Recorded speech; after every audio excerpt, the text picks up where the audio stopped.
Alhamdulillahi Rabbil Alamin. Wa bihi nasta'in ala umuri dunya wad din. Wassalatu wassalamu ala asyrafil anbiya'i wal mursalin wa ala alihi wa ashabihi ajma'in. Amma ba'd. Subhanaka la ilma lana illa ma 'allamtana innaka antal alimul hakim. Rabbi shrah li sadri wa yassir li amri wahlul 'uqdatam min lisani yafqahu qawli. Allahumma arzuqna fahman nabiyyin wa hifdzal mursalin wa ilhamal malaikatil muqarrabin bi rahmatika ya arhamar rahimin. Yang sama-sama kita hormati, kita muliakan bapak-bapak orang tua kami, pengurus Badan Kemakmuran Mushola Al-Barokah, kemudian bapak-bapak hadirin jamaah sholat maghrib dan majelis ilmu yang dirahmati dan dimuliakan Allah Subhanahu wa taala. Kembali kita bersyukur kehadiran Allah Subhanahu wa taala. Shalawat dan salam kepada junjungan kita Nabi besar Muhammad sallallahu alaihi wasallam. Mudah-mudahan kita kelak mendapatkan syafaat beliau. Amin ya rabbal alamin. Malam hari ini kita akan menyambung kajian kita, masih berbicara tentang rukun-rukun sholat. Malam hari ini kita akan masuk kepada rukun sholat yang ke-7, yaitu sujud 2 kali. Bismillahirrahmanirrahim. Qala al-muallif rahimahullahu ta'ala wa nafa'ana bihi wa bi barakati ulumihi fid darain amin ya mujibas sa'ilin. Ar-ruknus sabi'u, rukun yang ke-7, as-sujudu marrataini, sujud 2 kali. Rukun sholat yang ke-7 adalah sujud 2 kali. Apa itu sujud? Wa huwa lughatan, sujud menurut bahasa at-tatamunu wal mailu wa qila al-khudu'u wa tadallulu. Sujud itu secara bahasa bermakna merendahkan atau rendah, wal mail dan condong. Ada yang mengatakan sujud itu maknanya adalah al-khudu' wa tadallul. Khudu' artinya menunduk, wa tadallul artinya merasa hina. Jadi secara bahasa sujud itu adalah merendahkan diri, menundukkan diri kita, merasa hina di hadapan Allah Subhanahu wa ta'ala. Itulah yang disebut dengan sujud. Wa syar'an, sedangkan menurut syara', menurut agama, wad'ul musalli jabhatahu ala musalla, meletakkan orang yang sholat itu akan keningnya, akan dahinya, jidatnya, ala musallahu, di atas tempat sholatnya. Meletakkan orang yang sholat akan keningnya di atas tempat sholatnya. Jadi itulah yang dimaksud dengan sujud. Meletakkan dahi, kening, jidat di tempat sholat.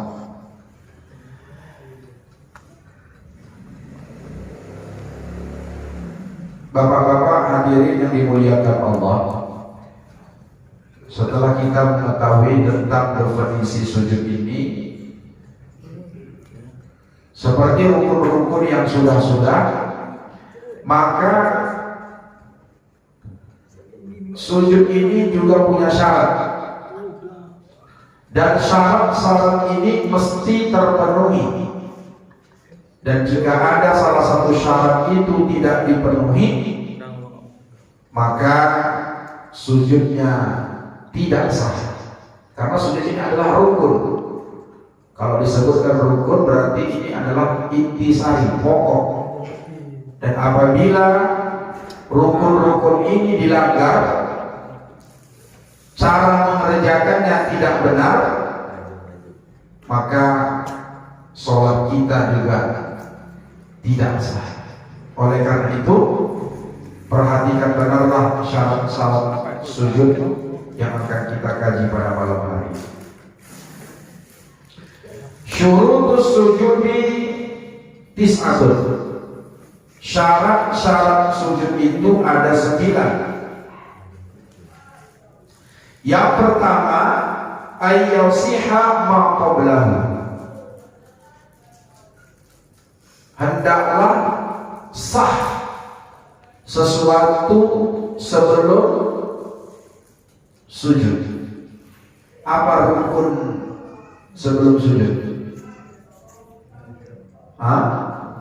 Iktidal. Jadi pastikan dulu iktidalnya sah, pastikan dulu iktidalnya benar, barulah boleh masuk kepada sujud. Jadi 13 rukun sholat itu tertib, mesti dijalankan sesuai dengan urutannya, dan masing-masing di antara rukun-rukun sholat yang 13 itu mesti benar dilakukan satu persatu. Jika ada salah satu yang tidak benar, maka sholat kita juga akan menjadi batal. Yang kedua, Allah yaqsida bi ghairihi, ada mulhawiyi bi ghairihi, falau saqata ala wajhihi aw hawa lirruku'i faja'alahu lis-sujudi lam yakfihi. Hendaklah orang yang sujud itu tidak bermaksud dengannya selainnya. Artinya, tidaklah seseorang yang mau sujud itu dia tidak turun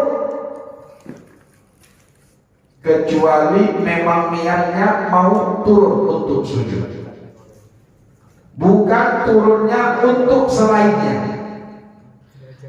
Maka jikalau ia menjatuhkan atas wajahnya, atau dia turun karena rukuk, lalu ia menjadikan bagi sujud, maka tidak memadailah. Artinya, orang yang mau sujud itu ketika dia selesai iktidal, maka maksudnya memang mau sujud, bukan karena ada sesuatu yang lain. Contoh, misalnya lagi sholat, ada gempa sebentar, gempa, tiarap ya.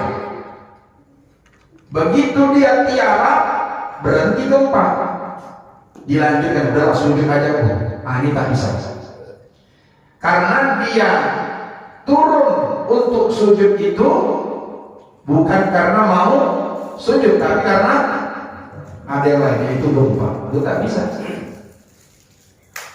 Atau misalnya datang teroris ke musola kita ini, teroris, kita sedang iktidal, sami Allahu liman hamidah, turun teroris, ya, itu juga nggak bisa, karena dia turun untuk sujud itu niatnya bukan untuk sujud, tapi untuk tiarap. Jadi memang niatnya untuk sujud. Sama seperti ketika iktidal, dari ruku ke iktidal itu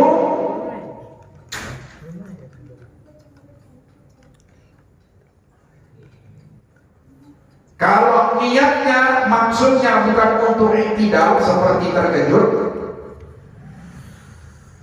kita udah kaji minggu lalu, ketika dia mau iktidal Subhana rabbiyal azim, subhana rabbiyal azim. Rupanya ada mercon.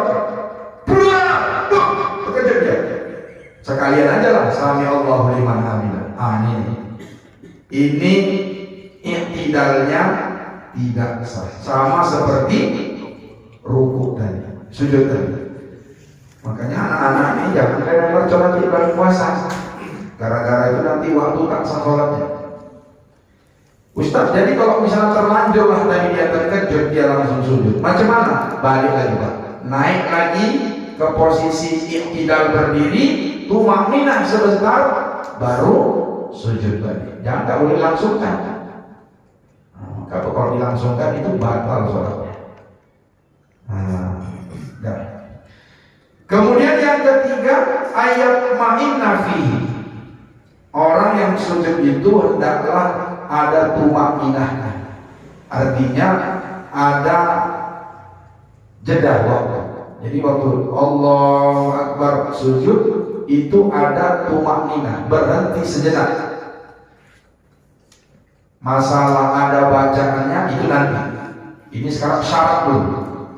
Masalah nanti baca tasbih, baca doa itu nanti. Yang penting orang yang sujud itu mesti tumakninah, artinya berhenti sejenak. Seukuran membaca tasbih satu kali. Subhanallah. Yang keempat, antakuna tumakninatu yakinan, bahwa ketika dia tumakninah itu yakin dia sudah tumakninah. Jangan ragu-ragu. Mesti yakin dia dengan tumakninahnya itu. Yang kelima, ayyasjuda ala sab'ati aqwa'in. Al-jabhati wa butunil yadaini wa rukbataini wa butuni asabi'ir rijlaini. Walladhi yajibu juz'un min kulli wahidin minha fala yajibu mathalan kullul jabhati. Hendaklah orang yang sujud itu dia sujud atas 7 anggota badannya. Jadi anggota badan ketika sujud itu ada 7. Ada tuh 7. Yuk kita hitung. Yang pertama al-jabhatu. Jabhah itu adalah dahi, kening. Kening itu yang mana Ustaz? Iya. Nah, dari sini kemari. Nah, ini kening. Dan mesti sujudnya pakai kening. Ya, nanti ada aturan yang lain. Nah, nanti kita jelaskan. Pokoknya sujudnya pakai kening. Itu satu. Yang kedua, wa butunil yadaini. Kedua telapak tangan. Jadi kening tambah 2 telapak tangan udah berapa? 3. Jadi nanti dia mesti telapak tangan. Ini. Nggak boleh gini. Nah, nggak boleh gini. Ada juga orang sholat gini kan. Kemudian waruk bata ini ditambah 2 lutut. Nih 2 lutut. Jadi berapa tuh? 3 tambah 2 5. Berapa lagi? 2 lagi. Wa butuni asabi'ir rijlaini. Dan kedua telapak ujung-ujung jari kaki dan telapak ujung-ujung kedua kaki. Inilah jari-jari kita nih. Walladhi yajibu juz'un min kulli wahidin minhuma. Dan yang diwajibkan itu, yang diwajibkan sujud tadi dari ke-7 anggota tadi ini, yang diwajibkan itu juz'un. Boleh sebagiannya, tidak mesti semua. Dari tiap-tiap anggota sujud tadi. Maka tidak wajib misalnya sujudnya itu seluruh dahi misalnya. Jadi syaratnya itu ketika sujud dari 7 anggota tubuh tadi itu memadailah sebahagiannya saja, tidak mesti semuanya. Contoh misalnya ketika kita sujud pakai kening, Ini nggak mesti semua. Nggak mesti semua. Contohnya gini, saya keluar rambut nggak ada pulang. Rambut tuh keluar gini. Nah, yang agak pandang sekarang sudah keluar di sini rambutnya. Rambutnya keluar sedikit, nanti abang nanti gondrong. Keluar sedikit rambutnya, tuh gini lah pecinya kan. Ini kalau dia sujud, maka sujudnya tidak apa-apa. Kenapa? Karena boleh tadi apa? Sebahagia. Tapi kalau rambut abang itu yang gondrong itu semuanya poninya itu nutupi keningnya ini, dahinya ini, itu baru tidak sah. Maka orang sholat kan kecinya diginikan gitu kan. Supaya kalau gini tak bisa. Kalau ditutup gini, kalau dia Allah Akbar, ini tidak sah. Ustaz, jadi kalau kopiannya begini kan nampak rendah, makruh, sah, tapi makruh. Karena ini kepala ini sunat ditutup ketika sholat, di elok-elok. Pernah juga kita berpikir, kenapa lah imam-imam tuh biasa orang mau sholat pakai peci, itu pecinya selalu begini kadang-kadang Pak. Ya kan? Padahal kalau gini aja tak apa. Yang nggak boleh itu gini, nutup semua. Ini tak boleh.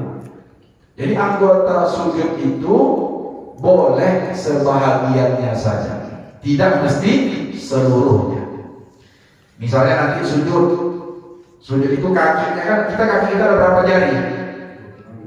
5. Itu kan mesti gini. Ternyata kita misalnya sujudnya jempolnya aja gini, yang ininya gini. Tak apa, karena sebagiannya sudah memadai. Jadi tidak mesti semua. Itu juga dengan tangan juga. Ya, tangan juga. Ya, ini tapak tangan. Jadi kalau sebagiannya misalnya gini, kita kan tapak tangan gini.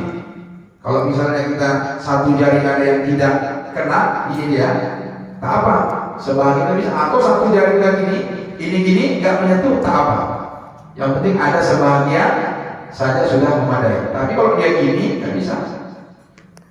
Ini dari sholat. Atau dia gini, nanti ini nggak kena tapak tangannya ini. Ya, ini bisa. Kenapa? Karena udah kena dia. Tapi kalau dia gini, ini butut itu kan, lapak tangan ini sama jari-jari itu apa ini? Jadi, tapi kalau ini pusatnya di Jackie Chan itu ini kan. Tapi nanti ada ya. Sudah. Jadi anggota sujud itu ada 7. Jadi hidung macam mana Ustaz? Hidung sunnah. Bagusnya kalau udah sunnah dikenakanlah hidung kita ini ke tempat sujud. Tapi yang pesek-pesek jangan memaksakan diri. Ini dia pesek hidungnya, dipaksakan nggak kena. Kalau macam saya kan agak mancung, itu otomatis waktu sujud langsung kena. Dan kenakan ini batang hidung ini ke tempat sujud. Itu hukumnya sunnah. Nanti kita bicarakan sunnahnya. Sudah. Yang keenam, antakuna jabhatuhu maksyufatan. Antakuna jabhatuhu maksyufatan. Walau juz'an mimma yasjudu. Hendaklah keningnya orang yang sujud itu maksyufah, terbuka, tidak boleh tertutup. Dan jikalau ada sebahagian dari sesuatu yang ia sujud dengannya, jadi ini kening ini ketika dia sujud mesti terbuka, tidak ada yang boleh sesuatu yang menutupinya, tidak boleh. Seperti tadi, ini nggak boleh karena ditutup. Ini tidak boleh. Jadi mesti terbuka. Mesti terbuka. Tidak misalnya seperti yang lain, kaki. Kaki itu kalau kita sholat pakai kaos kaki boleh, tapi hukumnya makruh. Kecuali memang kedinginan, kita keteras kaki dingin. Apalagi misalnya orang umroh ini lagi peralihan cuaca itu dingin, pakai kaos kaki tak apa-apa. Jadi yang wajib tertutup itu hanya, yang wajib terbuka itu hanya kening. Nanti lutut, kalau lutut memang akan aurat kan. Jadi kening kita inilah yang terbuka dan dia tidak boleh tertutup. Ustaz, kalau misalnya dia baru jatuh naik kereta, bertempel di sininya ada apa? Ada perban, itu uzur. Tapi kalau misalnya perban itu bisa dibuka dan tidak mengganggu lukanya, itu wajib dibuka. Tapi susahlah. Kalau misalnya itu kata dokter tak boleh dibuka, nah itu tetap boleh. Sujudlah sekedar semampunya. Nah itu dia. Jadi nggak boleh kening kita ini tertutup dengan sesuatu ketika dia sujud. Yang ketujuh, Allah yasjuda ala syai'in yataharraku biharakatihi kata rafi imamatihi au kummihi. Bahwa tidak boleh orang yang sujud itu dia sujud atas sesuatu yang bergerak dengan sesuatu yang menggerakkan dengan gerakannya, seperti ujung-ujung sorbannya atau imamahnya, au kummihi atau lengan bajunya. Tidak boleh kita ketika kita sujud itu, tempat sujud kita itu kening kita ini sujud dengan sesuatu yang bergerak ketika kita bawa dia dalam sholat. Seperti misalnya di sorban saya sholat nih, nah, sholat jatuh dia ke bawah gini. Lalu saya sujudnya di sini. Ini sujudnya tidak sah. Kenapa? Karena kita sujud ini, saya sujud ini dengan sesuatu yang bergerak dengan gerakan kita. Beda kalau misalnya ini saya taruh di sini. Ini apa? Sujud. Loh, apa bedanya Ustaz? Karena ini tidak kita bawa. Ini memang kita taruh di bawah. Nah, jadi orang-orang yang pakai sorban hati-hati supaya dijaga benar. Atau pakai bajunya terlalu besar sehingga, mohon maaf, baju lengan bajunya ini terurai, sujudlah di situ, kena, maka tidak sah sujudnya. Perempuan yang paling ngeri. Itu ibu-ibu tengok perhatikan Pak. Mukenanya dulu sampai ke depan Ustaz, itu disujudkan. Itu tak sah tuh. Tak sah. Coba nanti intip Pak. Istri kan sholat di rumah, istri kan tengok perhatikan dulu ya. Baru beli mukena tuh kan, Allah Akbar sujud. Bentangkannya tuh mukena yang depan, sujud kayak gini. Habis sholat bapak tegur, kasih tahu itu nggak boleh. Kenapa? Karena dia sujud dengan sesuatu yang dia bawa ketika dia sujud itu bergerak. Itu tidak boleh. Beda sapu tangan. Kalau sapu tangan, misalnya dia pilek, dipegangnya sapu tangan, dipegang nih, sujud dia, ditaruhnya, itu tidak apa-apa, karena tidak bergerak. Dan itu bukan pakaiannya. Kemudian perempuan tuh hati-hati juga Pak. Kalau dia pakai mukena, itu renda-renda depannya itu jangan terlalu gini. Kasih tahu Pak istri kita itu. Makanya dia harus mulai lagi. Ini batasnya. Makanya orang sholat nggak boleh pakai cadar. Nggak boleh orang sholat pakai cadar perempuan. Kenapa? Kenapa Pak? Karena jidatnya, dahinya tertutup. Kayak nggak boleh itu pakai cadar sholat.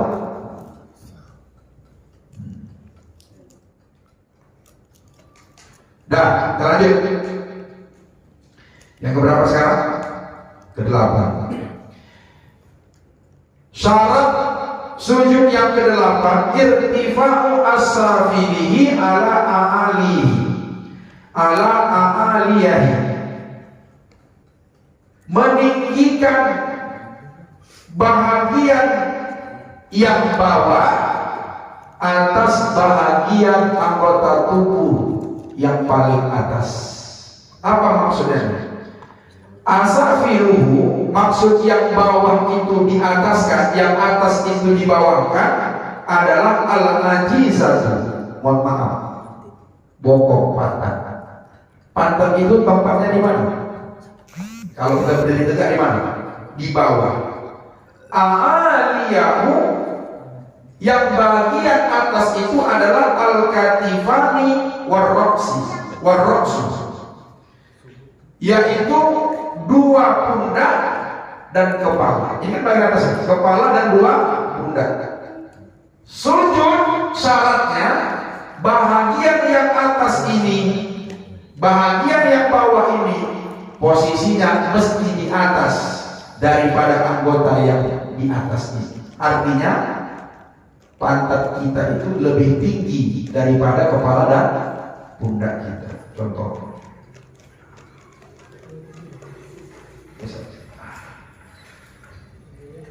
Jadi orang sujud itu syaratnya bahagian bawah mesti lebih tinggi dari bahagian atas. Nih. Nah, ini tadi bagian atas mana ya? Kepala dan pundak. Apa namanya? Jengking ya? Jengking atau jentit ya? Ini pantatnya masih di atas. Mana yang lebih tinggi Pak? Ini ya. Kalau seandainya pantat kita ini sama rata dengan kepala pun kita tidak sama. Ini tidak sama. Satu angkat ke bawah lagi. Itu banyak, apalagi nanti tangannya gini. Itu nggak boleh. Itu ada nilai filosofisnya. Kenapa ketika orang sholat, ketika dia sujud, itu kepalanya yang terhormat itu ditaruh ke tempat yang hina? Ini menunjukkan sujud itu tadi tawadhu, rendah diri kita di hadapan Allah. Bayangkan dulu, ini kepala kita ini kan kita anggap mulia, tapi ketika kita sholat, kita karena patuh kepada Allah, kita letakkan dia di tempat yang biasa kaki memijatnya. Bahkan mohon maaf Pak, ketika kita sujud, kepala kita yang mulia ini lebih rendah dari, mohon maaf, sesuatu yang kita anggap apa ya? Hina, rendah. Jadi ada nilai hikmahnya lagi. Kenapa Allah itu menyuruh kita sujud itu begitu modelnya? Ini beda dengan orang makan. Kita manusia dengan hewan itu bedanya ketika makan dan ibadah. Kita kalau makan, kepala kita ini posisinya tinggi. Waktu sujud lebih rendah. Coba binatang. Waktu makan rendah. Waktu makan rendah. Tengok ayam. Pernah dia makan pantatnya ke bawah? Enggak. Yang ke bawah apa ya? Kepala. Maksudnya apa ini Pak? Maksudnya apa? Kalau untuk urusan dunia, janganlah sampai nyembah-nyembah sama orang. Jangan sampai nyembah-nyembah sama orang untuk urusan makan, untuk urusan dunia. Tapi ketika kita untuk urusan akhirat kepada Allah, rendahkan betul diri kita di hadapan Allah. Makanya orang sholat itu sama semuanya di hadapan Allah. Yang berdiri di belakang ini bukan mesti Kepling, bukan mesti pejabat. Siapa luar datang, dia berhak di sini. Kecuali Wahabi. Kalau Wahabi itu jangan kasih usaha ini di belakangnya. Nggak boleh, bisa bilang kemarin. Dilarang dia di sini. Kenapa? Ini nggak menghormati imam, nggak menghormati imam di Wahabi. Habisnya dia sholat langsung pulang dia. Sakit hati imam. Itu nggak boleh dia di belakang. Jangan kasih. Ciri-cirinya celananya cingkrang. Kayak abang itu lah. Abang itu nggak cingkrang kali dia. Nanti berjenggot sedikit, kayak lobe. Sholatnya nanti beda dengan kita kan. Allah.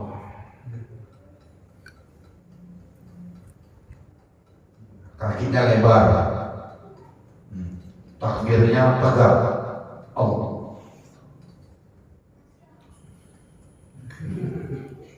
Ada suara, mana boleh. Kita udah bahas kemarin, membaca Al-Fatihah itu mesti sir, bersuara. Apa yang mendengar? Telinga sendiri. Bukan kuat kami macam dukun atau dalam hati. Yang enggak sah. Masuk neraka jahanam lah. Nah, dah. Jadi ketika sujud itu kepala dan punggung itu berada di posisi bawah, sementara bahagian yang bawah itu posisinya di atas. Dah, 9 terakhir. At-tahammulu bi ra'sihi bihaitsu law sajada 'ala qutnin lam kabasat. Orang yang sujud itu at-tahammulu bi ra'sihi, menekan kepalanya. Jadi kepala kita tuh waktu sujud ditekan. Tapi malah bukan digesek-gesek.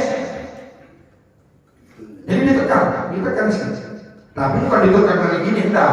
Ada tekanan sedikit lah. Padahal kita merasakan ada tekanan sedikit.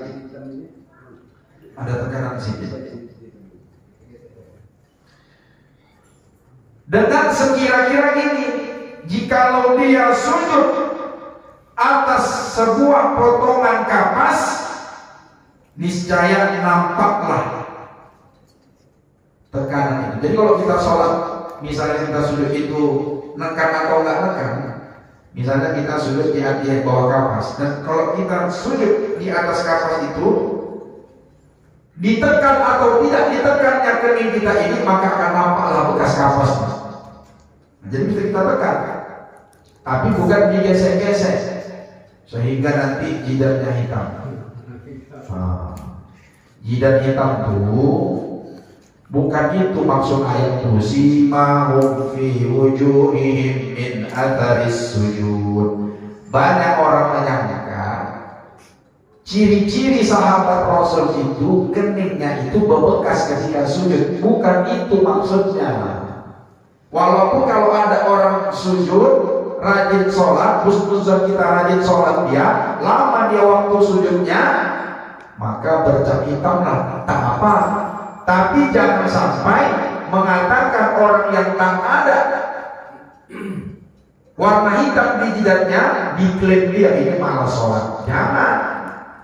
Karena maksud ayat itu ada dua, maka dibuka tafsir. Apa maksudnya itu Ustaz? Pertama, sahabat itu berbekas, nampak wajahnya itu berbekas, wajahnya ini pucat.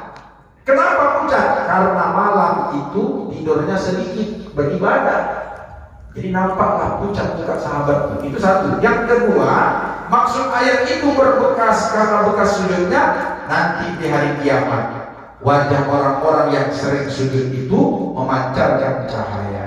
Itu maksudnya. Jadi tanda-tanda orang soleh itu bukan diukur jidatnya itu berhitam atau tidak, tapi orang yang paling banyak sujud. Karena kata Allah, kata Rasulullah, seorang hamba itu dia akan semakin dekat kepada Allah ketika dia sedang sujud. Mohon maaf, jangan digesek-gesek.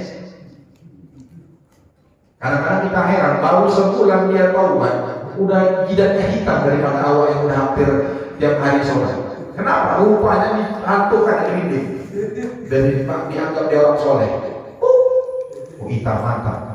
Jalan dia gaya ya kan, sama pakai jubah, pakai imamah, pakai rida, jalan tentang.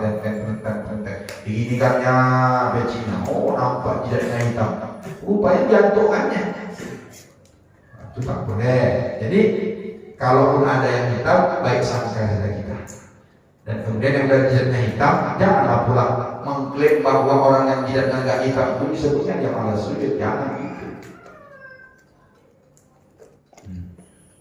Dan saya belum menemukan riwayat itu jidat Nabi itu hitam, belum pernah.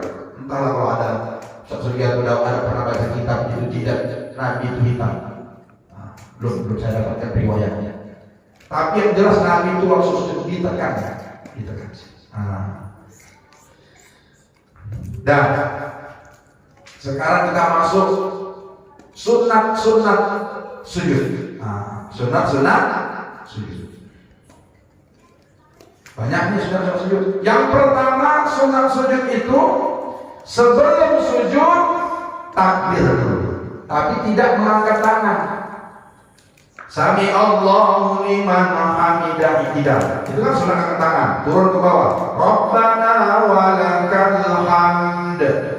Waktu mau sujud, sunat pertama takbir intiqal. Allah, tapi tak angkat tangan.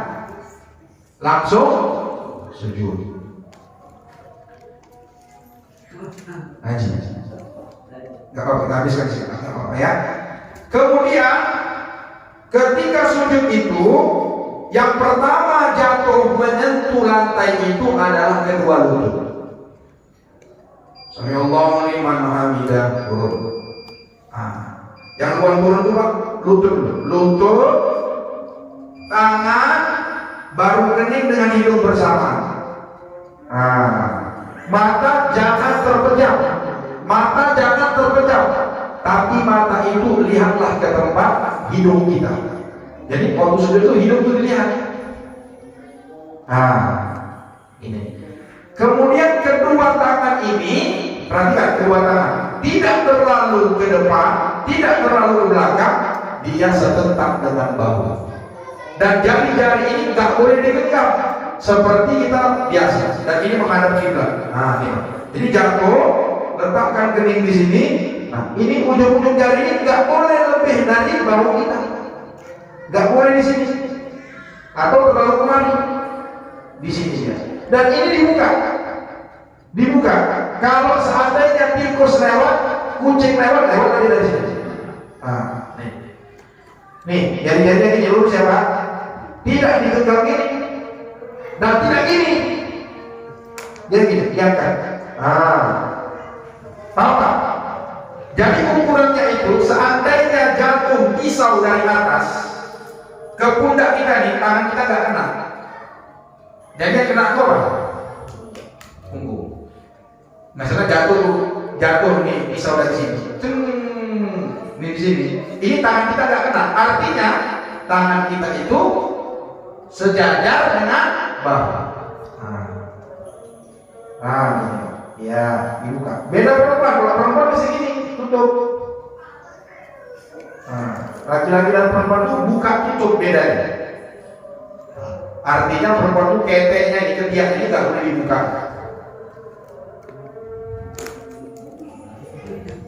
Dan itu sunat-sunatnya.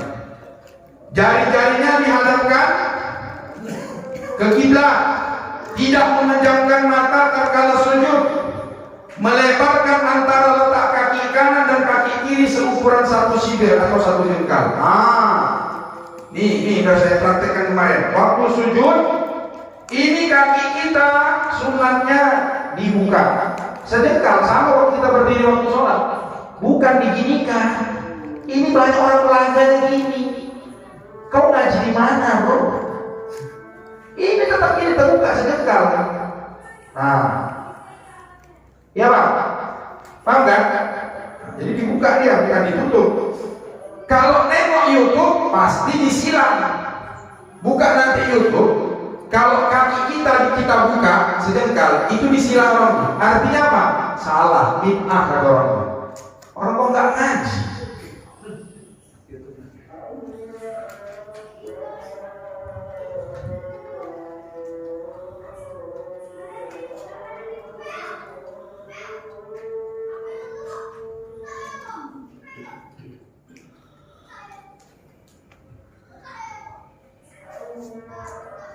Habis ya, nggak apa-apa, lambat sedikit sholatnya.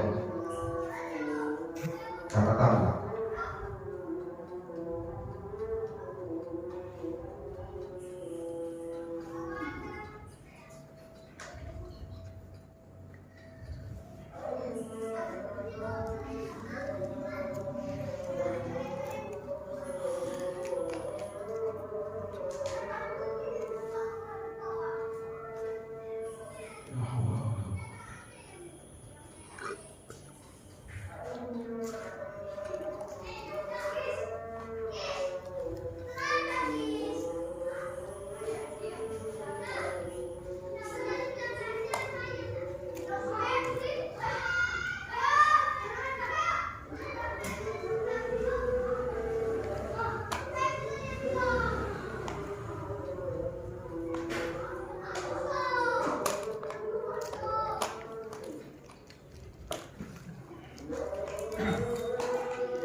Nah, kita lanjutkan.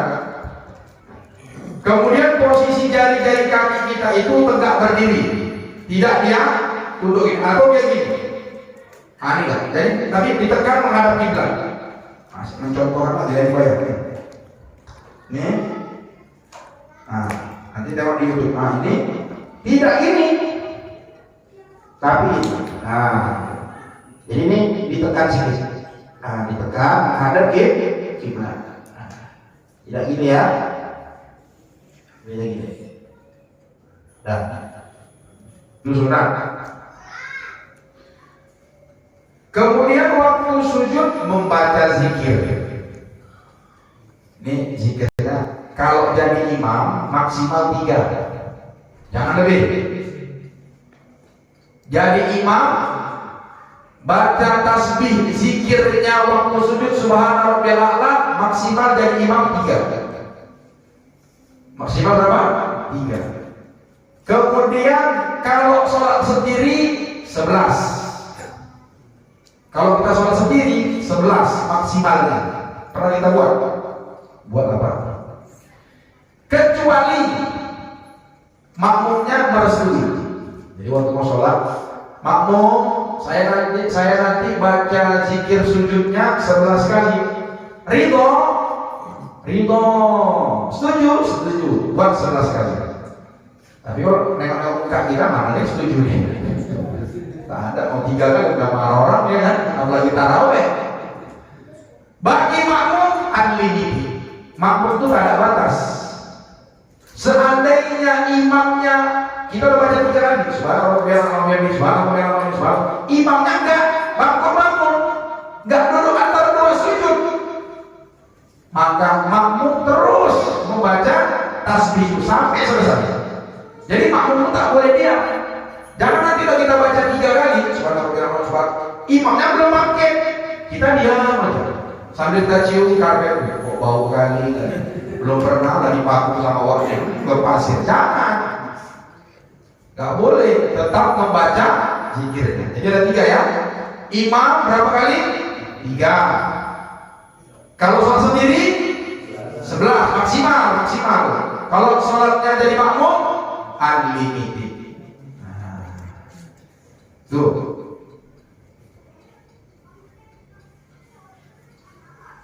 Kemudian nanti di rakaat yang terakhir banyak-banyak membaca doa rakaat terakhir. Tapi itu tidak untuk imam, sholat sendiri. Karena di waktu sujud itu kalau sholat sendiri kita memang banyak sekali dianjurkan untuk berdoa. Karena salah satu tempat mustajab itu adalah doa ketika kita sujud. Dan orang yang berdoa ketika sujud, doanya tidak ditolak oleh Allah. Maka kenapa sujud itu 2 kali? Itulah maha rahmat rahimnya Allah Tuhan. Dibuatnya 2 kali itu sujud. Rukun-rukun yang lain sekali Pak setiap 1 rakaat. Tapi sujud dibuat Allah 2 kali aturannya. Kenapa? Allah kasih sayang. Sobat doa, banyak dosa kalian, banyak berdoa, minta hajatnya kan banyak, mintalah di waktu sujud itu. Ya Pak? Paham? Oke, selesai. Ada pertanyaan? Ada pertanyaan? Waktu sujud itu sekalian ada uang jatuh itu gimana? Sujud, uang jatuh. Maksudnya gimana? Diambil dari itu? Karena dia kan memang harus lihat sujud kan gitu. Jadi dia sujud sekalian ada uang jatuh ya kan nanti. Oh, itu tadi niatnya bukan mau sujud ya berarti. Tapi kalau gini, kalau dia dua-dua niatnya sah. Dia nih, uangnya jatuh, diniatkannya aku niat sujud sekalian ngambil, sah. Kalau dua-dua ya sah. Tapi kalau aku ngambil lah, nggak ada niat mau sujud, itu nggak sah. Ya itulah masalahnya kan tadi kan memang ada niat sujud, maksudnya karena ambil duit, aku ambil duit dulu baru ambil sujud. Itu 2 berarti niatnya sah. Karena ada niat aku ambil duit dan mau sujud, sah. Tapi kalau mau ambil duit, habis ambil duit lah, sekalian sujud, itu nggak bisa. Jadi waktu iktidal itu jatuh duit, sujud aku sekalian ambil duit, itu nggak apa-apa. Tapi ambil duitnya pun hati-hati. Jangan kan asal ambil aja 3 kali gerak berturut-turut batal sholat. Hati-hati, ini duitnya jauh di sana. Atau duit melambung lagi 50.000 sana. Allah. Ini menarik. Tapi kalau kita kasih, tapi kalau dia mandi tangan satu ini, bisa lah. Syaratnya di tangan satu, tapi payah ya itu. Biarkan aja duit kita diambil orang kan. Kalau orang sok ngambil duit, ada anak di belakang Ustaz, rezeki dia. Itu kan? Biasanya memang sujud kan banyak sebagian masjid. Saudara itu terlalu ya, tantangannya kenapa salah sesak kan? Oh iya. Sujud ada saya itu kadang-kadang dan coba. Iya. Kayak mana tuh kalau sujudnya apa namanya karpetnya itu lembut, bagus lah. Bagus loh Ustaz. Berarti mahal karpet tuh. Ini mau 50 tahun lagi dia dikeras kalau sujud sakit kepala awak. Jadi maksudnya itu kan dia bergerak-gerak. Kalau itu tak apa, itu sama seperti sholat di atas tempat tidur. Kan dia bergerak-gerak, dia bergerak bergerak. Berarti batal dosa kan bergerak-gerak tadi. Dia tidak kita bawa dalam sholat. Bukan yang kita pakai. Kalau kita pakai itu bergerak, lalu menempel, kita sujud di situ, itu yang tak boleh. Tapi kalau tempat tidur itu tak apa, karena dia bukan pakaian kita dan dia bergerak sendiri dia. Kalau kita yang menggerakkan, kan dia bergerak sendiri kan. Kalau ini kita yang menggerakkan, kalau kita diam, dia. Kalau kita sujud, bergerak dia. Kita yang menggerakkan. Beda dengan tempat tidur itu.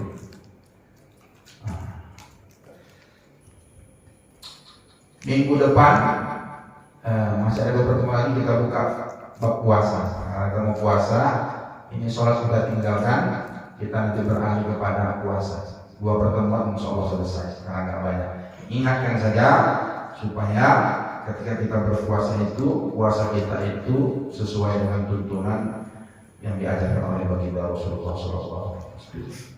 Bismillahirrahmanirrahim. Alhamdulillahirabbil alamin. Wassalatu wassalamu ala asyrafil anbiya'i wal mursalin wa ala alihi wa ashabihi ajma'in.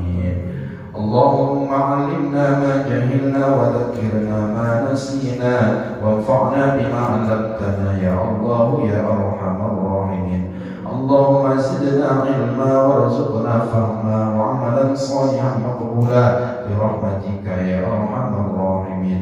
اللهم اجعل جمعنا هذا جمعا مرحوما وتفرقنا من بعده تفرقا معصوما ربنا آتنا في الدنيا حسنة وفي الآخرة حسنة وقنا عذاب النار وصلى الله على سيدنا محمد وعلى آله وصحبه أجمعين سبحان ربك رب العزة عما يصفون وسلام على المرسلين والحمد لله رب العالمين تقبل الله منكم تقبل يا كريم. Assalamualaikum warahmatullahi wabarakatuh.